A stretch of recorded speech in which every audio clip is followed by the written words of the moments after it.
NRA TV with Colion Noir.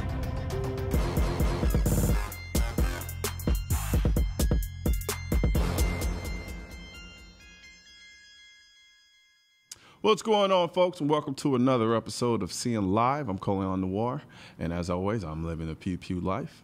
And I'm supposed to have joining me live today a dearly and good friend of mine, Eric, but apparently we're dealing with... Oh, there he goes. Is there? I'm here. Never mind, I lie. Rick Ector is there.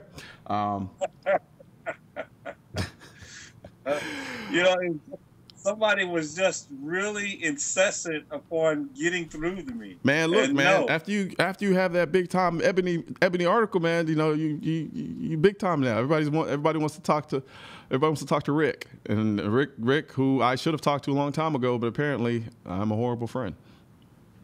Oh no, better late than never, man. Better late. No, absolutely. We're here now together. That's all that matters. Hey, I'm not mad at it. So, all right, let's talk about this Ebony article. So, how did they go about it? They approach you? Did you approach them? How did that work out?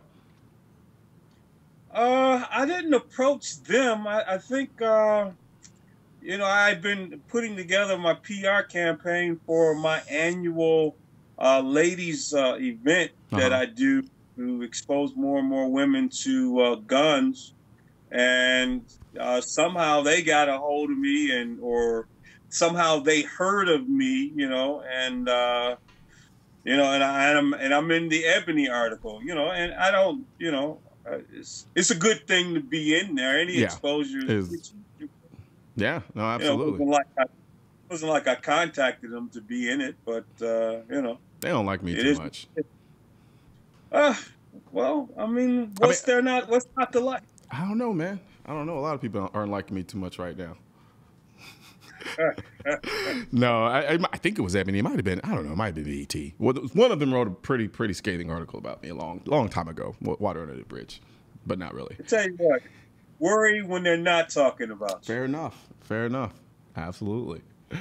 So, all right, so you do this thing for women. Why did you feel the need that you needed to hyper-focus on women becoming more involved in the shooting or self-defense aspect of carrying a firearm in the training aspect? Oh, that's easy. When I first started to put together this event, it happened back home in Detroit that a young woman's body was discovered, unfortunately, discarded in the street. And, for a minute, it made me pause and say, okay, well, what is it that someone could do that could work to the safety of women, to give them something, some type of training or some type of skill? And I said, well, hey, I'm a firearms instructor. I can do a free class, do a free training session, do something, remove all the barriers to entry. I'll take care of the ammo costs. I'll provide a gun. I'll take care of range time. All you have to do is show up. That's it. I just want you to show up. And then, as I was putting the word out in social media, I guess it's not too common for people to just give things free of charge. I'm like, look, I don't want anything. Just show up. And if you find that you like it, and if you find that it's something that is now within the realm of doable for you, then we can talk about a class and maybe getting a concealed pistol license. Right now I'm like, Dr. Seuss, Sam I am, just try it. Green eggs and ham. Yeah, no, absolutely. So what typically tends to be the most women's apprehension when it comes to training with a firearm and just getting more involved with the idea of firearms that you've noticed from your experience? I just think it's just a lack of pertinent knowledge and information about what's involved, and for a lot of women, there doesn't seem to be a reliable source of information that they can consult. Gotcha. You do a lot of, myth busting when you're talking to people about guns and that type of thing. And then when you actually get them in a place, in a range, and you're bringing out a gun and you teach them fundamental firearm safety, and you're going through the mechanics of safely operating the firearm, and then once they get over the thrill and the rush of the actual first discharge, and they're like, hey, I really like this. I enjoy it. This is fun.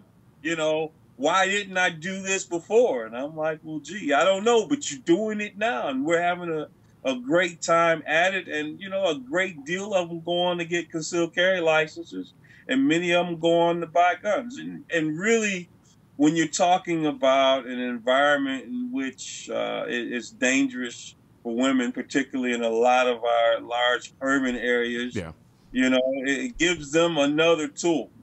Maybe it's not for everyone, but for those who it does work for, you know, great. Now I've removed a lot of the reasons why women typically don't explore firearm ownership. But when you look at the stats now, you know, nationally telling us now that women are gravitating towards guns like never before, and there's this great discovery by minority women now, particularly Black women in guns. It's something that I've been personally working toward here in my own personal armament tour in Metro Detroit to see that happens. So what do you think is the catalyst for this kind of sudden onslaught of Black women getting involved in shooting?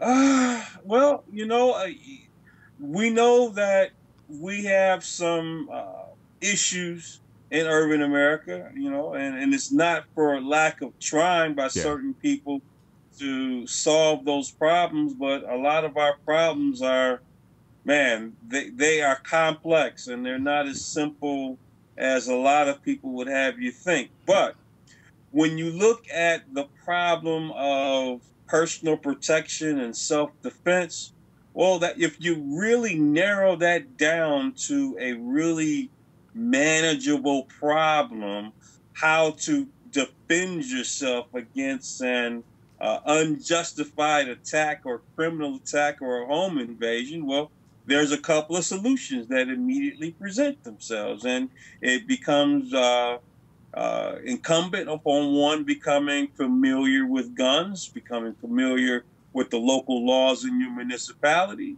and finding a credible resource of information to consult and get it done. No, absolutely, absolutely. Now, with respect to that, I mean, you're out in Detroit, and you're pretty familiar with the basically the kind of complex issues that result from living in a metropolitan urban environment, and considering the way some of things are in Detroit now. What at this point, I feel like there are a lot of stories as of late coming out of Detroit of people using firearms to protect themselves. Is that something that is specifically unique to, did I just say New York, or I said Detroit, right? You said Detroit. All right. I thought I said, for some reason I thought I said New York. I was like, wait, what?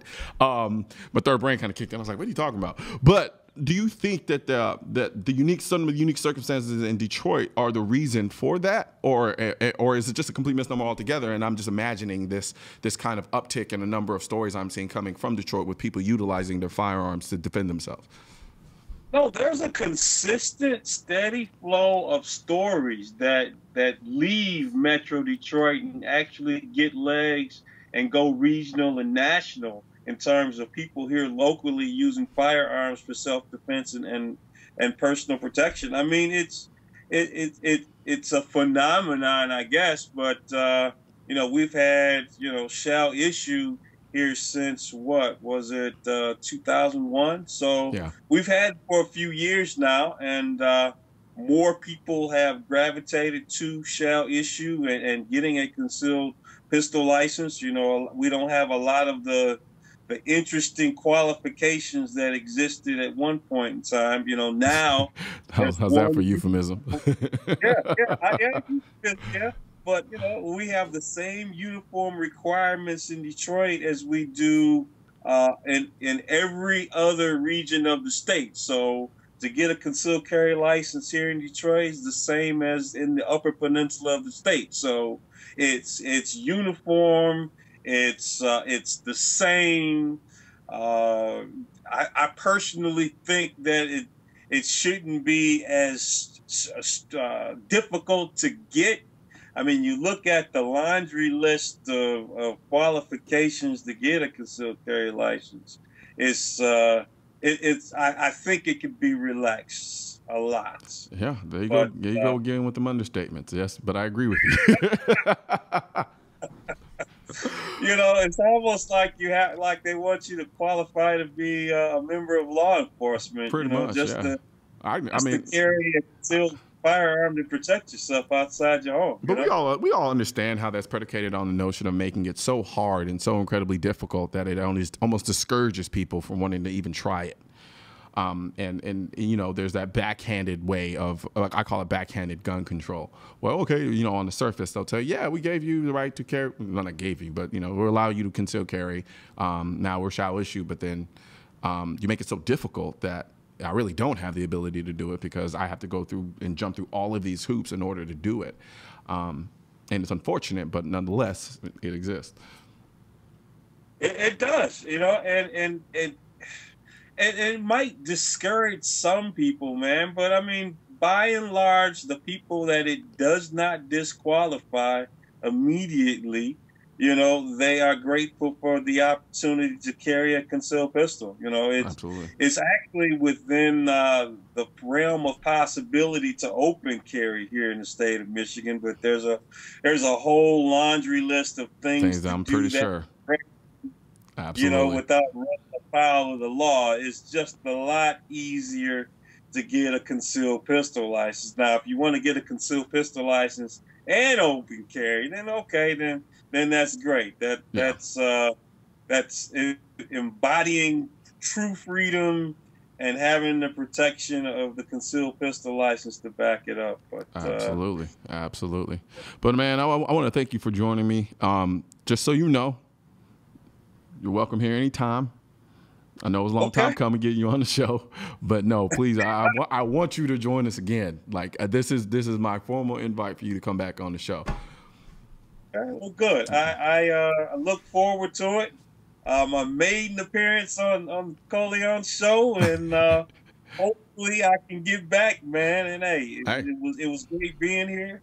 Thank you for allowing me the forum. Just want to quickly put out there that how about it? Go ahead. There's probably still time for you ladies who are interested in learning how to operate a gun for free. Right before I got on the show, there were some slots that were not taken. By all means, go to my Facebook page, Rick Ector, Rick's Firearm Academy of Detroit, and sign up. Absolutely. Well, you heard the man, so y'all go ahead and get that taken care of and get out there and learn some firearm instruction from the man himself, Rick Ector. But thanks a lot for joining us, man. Absolutely, man. You have a good one. All right. We're gonna talk about how Uncle Sam is encouraging some people to shoot when we come back from this break.